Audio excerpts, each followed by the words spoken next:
நீங்களும் முருகரை பத்தி தான் பேசிட்டே இருக்கிறீங்க. சோ எனக்கு என்ன டவுட் அது அப்படி பாத்தீங்கன்னா, ஓம் என்ற பிரணவ மந்திரத்தோட மூலப்பொருள் அப்படின்னா நீங்க என்ன சொல்லுவீங்க? என்ன விளக்கம் கொடுப்பீங்க? இப்போ நிறைய பேர் அண்டத்துல இருந்து வர்ற சத்தம்னு சொல்லுவாங்க. ஓம் அம்ங்கிற சவுண்டை வச்சுதான் அந்த ஓம்ங்கிற எழுத்தே வந்தது அப்படின்னு சொல்லுவாங்க. அதே மாதிரி முருகனுடைய எந்த ஒரு தெய்வத்துக்கா இருந்தாலும் ஓ முருகா ஓம்ங்கிற சொல்லிதான் எந்த ஒரு தெய்வத்துக்கும் போட்டி சொல்லுவாங்க. ஓம் சக்தி, ஓம் நம சிவாய, எங்க இருந்தாலும் அந்த ஓம்ங்கிற ஒரு ஓங்கார சொல் தான் உங்களுக்கு. அந்த ஓம்ங்கிற பிரணவ மந்திரத்துக்கு பொருள் தரலன்னு தான் பிரம்மன் யாரு? பிரம்மனா யாரு? படைக்கும் கடவுளுக்கு ஒரு குட்டு.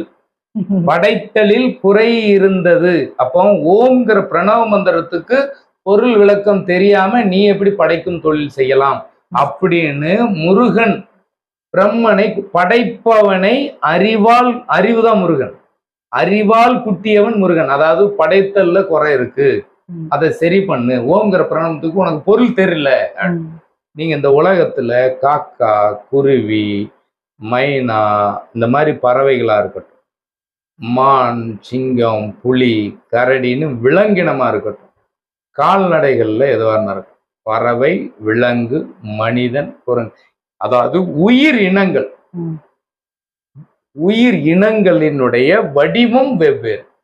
இப்போ ஒரு உயிர் செடியில தங்குது, கொடியில தங்குது, மரத்துல தங்குது, ஒரு வைரஸ்ல தங்குது அப்படின்னா உயிரின் வடிவம் ஒண்ணு ஒளி. ஆனா உடலின் வடிவத்தை வச்சுதான் பேரு. மரம்னா மரம், செடினா செடி, புழுனா புழு, மனுஷனா மனுஷன். அப்ப பெயர் உயிருக்கு இல்ல, உருவத்துக்கு தான். அதனாலதான் சிவத்துக்கு ஒரே சொல்லு. சிவத்துக்கு அழிவு கிடையாது, சவத்துக்கு அழிவு. அதாவது இந்த பிரபஞ்சத்தில் இருக்கிற அத்தனை உருவங்களும் அழியும், உயிர் அழியாது. அந்த உயிர் தான் சூரியன். அப்போ சூரியன்ல இருந்து விழுந்த துண்டு பூமி. சிவனுக்கு பிறந்த ஆண் பிள்ளை பூமின்னா முருகன். இந்த பூமியில படைக்கும் தொழிலை மேற்கொள்வவன் பிரம்மான்னா அம்மா. பிரம்மான்னா அம்மான்னு வந்துடும். அப்போ அம்மா கரெக்டா இருந்தா, அப்போ அம்மாவுக்கு அந்த பிரணவ மந்திரத்தின் மூலப்பொருள் தெரியும். இந்த உலகத்துல எந்த உயிரினங்களின் உடைய மண்டை ஓட்டை எடுத்தீங்கன்னா, மனுஷ மண்டை ஓடு, மாண்ட பின் அந்த உடல் மண்டை ஓடு, சிங்கத்தோட மண்டை ஓடு, ஜுராசிக் அது பேர் என்னது, டைனோசரோட மண்டை ஓடு.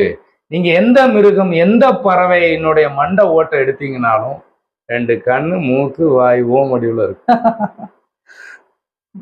ஏன்னா இந்த உலகத்துல இருக்கிற அத்தனை உயிரினங்களுக்கும் பொதுவான ஒன்று காற்று. வெறும் காற்றடைத்த பையடா இந்த உலகமே. காற்று இல்லைன்னா உயிர் வாழாது எந்த ஜீவராசி. இந்த உடம்பும் காற்று இல்லைன்னா வாழாது. இந்த 7 சக்கரத்தை நிலைநிறுத்துவதும் காற்று. இந்த உடலில் இருக்கிற அத்தனை அணுக்களையும் இயக்குவது காற்று. உயிரையும் உடலையும் இயக்குவது காற்று. இந்த உலகத்தை இயக்குவது காற்று. அந்த காற்றினுடைய சத்தம் ஓம்.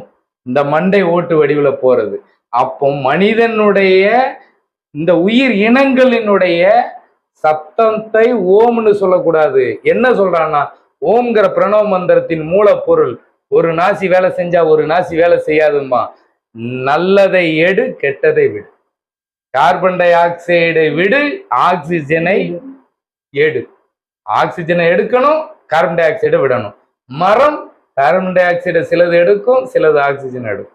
இப்படி உனக்கு தேவையான இந்த பிரபஞ்சத்தில் இருக்கக்கூடிய நன்மையை எடு, கெட்டதை விடு. இதுதான் இந்த தலையை காக்கும் இந்த தலை கவசம்தான் ஓம் வடிவம். உலகில் உள்ள ஓம்ங்கிற பிரணவ மந்திரத்தின் மூலப்பொருளே இந்த தலை கவசத்தை காப்பது, நல்லதை எடுப்பது, கெட்டதை விடுப்பது. இதுதான் முருகனின் தாரக மந்திரம். இந்த உலகினுடைய நன்மையை எடு, தீமையை விடு, வாழ்வில் வெற்றியை பெறு, மனிதனாய் வாழு, அறிவோடு வாழு, முருகன் பிள்ளையாய் வாழு, முருகன் திருவடியை வணங்கு, நன்மையே வந்து. சூப்பர் சூப்பர், நிஜமாவே ரொம்ப அருமையா இருந்தது. இந்த மாதிரி ஒரு விளக்கத்தை இதுக்கு முன்னாடி நான் கேட்கலன்னு நினைக்கிறேன். உங்களுக்கு கண்டிப்பாக புரிஞ்சிருக்கும் ஓம் அப்படின்ற ஒரு பிரணவ மந்திரத்துக்கான விளக்கம் புரிஞ்சிருக்கும். கண்ணால் காண்பதும் காதால் கேட்பதும் பொய், தீர விசாரிப்பது மெய். மெய் என்பது உண்மை, விதி மதி, மதி என்பது அறிவு. அந்த உண்மையை அறிவால் உணர். அறிவுங்கிறது நமக்கு 6 அறிவுன்னு கொடுத்துருக்கான். முருகனுக்கு அறுபடை வீடு. முருகனுக்கு அறுபடை வேறு, நமக்கு 6 அறிவு. நாம் தான் 6ஆம் படை, 6 அறிவு படித்த மனிதர். கொடிய மிருகம்னு தெரியுது, அதனுடைய நன்மை தீமை தெரியும். அதை வீட்டுக்குள்ள வளர்க்க மாட்டோம்.